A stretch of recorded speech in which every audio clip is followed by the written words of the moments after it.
મિત્રો આજ અમે વાવી રહ્યા છીએ તરબૂચના હાઇબ્રિડ બીજ, જેમાં આ એક કંપનીનું અમારે ઘરે બી છે શકુંતલા હાઇબ્રિડ સીડ્સ। તો આ સરસ મજાના બી છે જે અત્યારે અમે ઉનાળામાં વાવવાના છીએ, અને કેવા બીજ આવશે અને કેવી રીતના અમે ઉગાડવી તે પણ અમે તમને આજના આ વિડીયોમાં બતાવશું।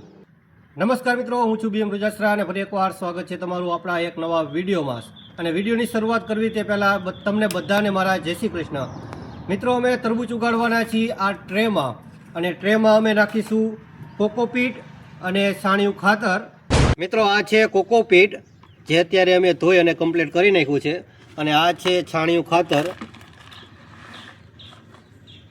જોઈ લો, બંનેને મિક્સ કરી અને અમે ટ્રેમાં તરબૂચના બી ઉગાડવાના છીએ। મિત્રો, કોકોપીટ અને છાણિયા ખાતરનું અમે બરાબર મિક્સ કરી લીધું છે। ત્યાર પછી આપણે હવે આ ટ્રે છે, ટ્રેમાં બરોબર ભરી દઈશું।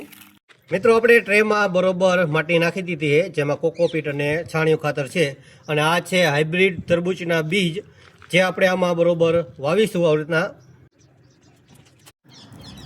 મિત્રો, અત્યારે ટ્રેમાં અમે બધા જ તરબૂચના બી વાવી દીધા છે, જે સરસ મજાની આખી ટ્રે ભરી દીધી છે બિયારણની। અને હવે અમે આ પાછા આની ઉપર કોકોપીટ અને છાણિયું ખાતર નાખીશું, અને ત્યાર પછી આમાં પાણી છાંટી દઈશું।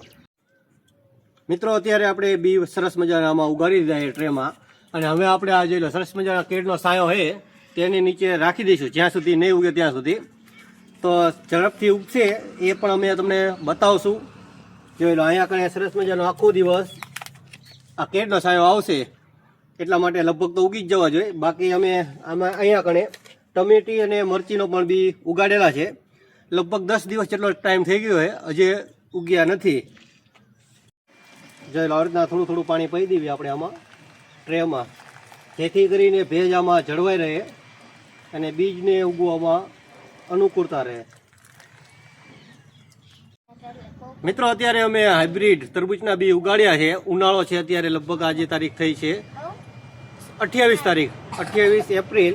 તો તમને શું લાગે છે કે અમારા આ તરબૂચના બી ઉગશે કે નહીં, તે તમારે અમને કોમેન્ટ કરી અને જરૂર જણાવવાનું છે। બાકી વિડીયો પસંદ આવે તો વિડીયોને લાઇક, શેર અને આપણી ચેનલ ઉપર નવા હોય તો સબસ્ક્રાઈબ પણ જરૂર કરી દેજો। મળીશું આપણે એક નવા વિડીયોમાં। રાધે રાધે।